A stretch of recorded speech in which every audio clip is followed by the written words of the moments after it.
ललिता झारखंड के कोडरमा जिले के गांव दौलिया की रहने वाली थी। उसकी मां का नाम राजवती और पिता का नाम दुल्ली था। वह 4 भाइयों की इकलौती बहन थी, इसलिए घर में सभी की लाडली थी। 16 साल की होते ही उस पर जवानी की बहारें मेहरबान हो गई थी। बाद में समय ऐसा भी आया कि वह किसी प्रेमी की मजबूत बाहों का सहारा लेने की कल्पना करने लगी। गांव के कई लड़के ललिता पर फिदा थे। ललिता भी अपनी पसंद के लड़के से नैन लड़ाने लगी।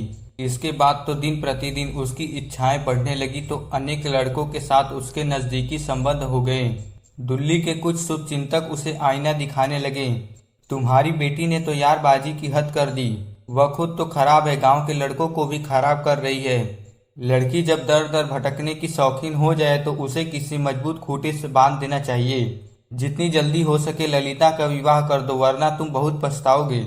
अपमान का घूंट पीने के बाद दुल्ली ने एक दिन ललिता को समझाया। उसी दौरान मां राजवती ने ललिता की पिटाई करते हुए चेतावनी दी। आज के बाद तेरी कोई ऐसी वैसी बात सुनने को मिली तो तुझे जिंदा जमीन में दफना दूंगी। उस समय ललिता ने कसम खाकर किसी तरह अपनी मां को यकीन दिला दिया कि वह किसी लड़के से बात नहीं करेगी। ललिता बात की पक्की नहीं बल्कि ख्वाहिशों की गुलाम थी। कुछ समय तक ललिता ने अपनी जवानी के अरमानों को कैद रखा, लेकिन अरमान बेलगाम होकर उसके जिस्म को बेचैन करते तो वह अंकुश खो बैठी और फिर से लड़कों के साथ मटर गश्ती करने लगी। लेकिन यह मटर गश्ती अधिक दिनों तक नहीं चल सकी। इसकी वजह थी कि उसके पिता दुल्ली ने उसका रिश्ता तय कर दिया था। ललिता का विवाह कोडरमा जनपद के ही गांव करौजिया निवासी काली रविदास के बेटे सिकंदर रविदास से तय हुआ था। सिकंदर किसान था और एकदम सीधा साधा इंसान था, लेकिन एक पैर से दिव्यांग था। उसका एक छोटा भाई जितेंद्र रविदास था। सिकंदर की उम्र विवाह योग्य हो चुकी थी, इसलिए ललिता का रिश्ता सिकंदर के लिए आया तो काली रविदास मना नहीं कर सके। दोनों का विवाह बड़ी धूमधाम से हो गया। कालांतर में ललिता 3 बेटों की मां बन गई। विवाह के बाद से ही सिकंदर ललिता के साथ अलग मकान में रहने लगा था। सिकंदर का छोटा भाई जितेंद्र अपने माता पिता के साथ रहता था। सिकंदर दिव्यांग होने पर भी खेतों में दिन रात मेहनत करता था, इसलिए जब वह घर पर आता तो थकान से चूर होकर सो जाता था, जिससे ललिता की ख्वाहिशें अधूरी रह जाती थी। पति के विमुख होने से ललिता बेचैन रहने लगी। इस स्थिति में कुछ औरतों के कदम गलत रास्ते पर चल पड़ते हैं। ऐसा ही ललिता के साथ भी हुआ। अब उसे ऐसे शख्स की तलाश थी जो उसे भरपूर प्यार दे और उसकी भावनाओं की इज्जत करे। उस शख्स की तलाश में उसकी नजरों को अधिक भटकना नहीं पड़ा। घर में ही वह शख्स उसे मिल गया। वह था जितेंद्र। सिकंदर जहां अपने भविष्य के प्रति गंभीर तथा अपनी जिम्मेदारियों को समझने वाला था, वहीं जितेंद्र गैर जिम्मेदार था। जितेंद्र का किसी काम में मन नहीं लगता था। जितेंद्र की निगाहें ललिता पर शुरू से ही थी। वह देवर भाभी के रिश्ते का फायदा उठाकर ललिता से हंसी मजाक भी करता था। जितेंद्र की नजरें अपनी ललिता भाभी का पीछा करती रहती। दरअसल जितेंद्र ने ललिता को विवाह मंडप में जब पहली बार देखा था, तब से ही वह उसके दिमाग पर छाई हुई थी। अपने बड़े भाई सिकंदर के भाग्य से उसे ईर्ष्या होने लगी थी। वह सोचता था कि ललिता जैसी सुंदरी के साथ उसका विवाह होना चाहिए था। काश ललिता उसे पहले मिली होती तो वह उसे अपनी जीवन संगिनी बनाता और उसकी जिंदगी इस तरह वीरान न होती। उसकी जिंदगी में भी खुशियां होती। ललिता के रूप की आग से आंखें सेकने के लिए ही वह ललिता के घर के चक्कर लगाता।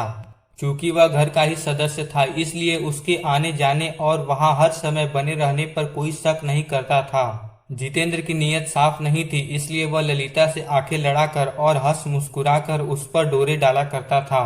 सिकंदर सुबह खेत पर जाता तो दिया बाती की समय ही लौट कर आता।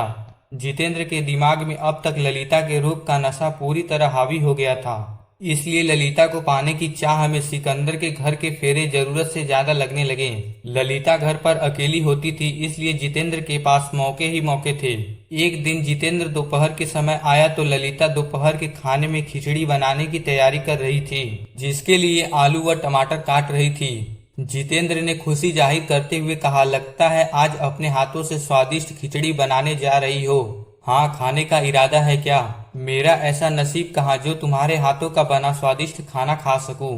नसीब तो सिकंदर भैया का है जो आप जैसी रूपसी उनको पत्नी के रूप में मिली। यह सुनकर ललिता मुस्कान बिखेरते हुए बोली, ठीक है, मुझसे विवाह करके तुम्हारे भैया ने अपनी किस्मत चमका ली, तो तुम भी किसी लड़की की मांग में सिंदूर भर कर अपनी किस्मत चमका लो।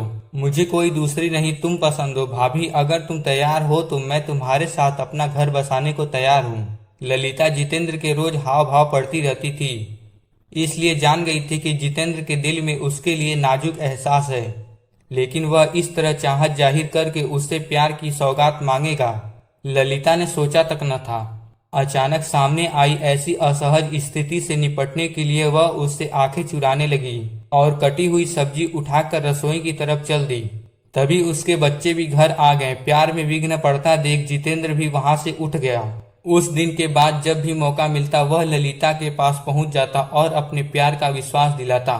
धीरे धीरे ललिता को उसके प्यार पर यकीन होने लगा। उसे भी अपने प्रति जितेंद्र की दीवानगी लुभाने लगी थी। उसकी दीवानगी को देखकर ललिता के दिल में उसके लिए प्यार उमड़ पड़ा। कल तक जो ललिता जितेंद्र के दिमाग पर छाई थी, अब जितेंद्र ललिता के दिमाग पर छा गया।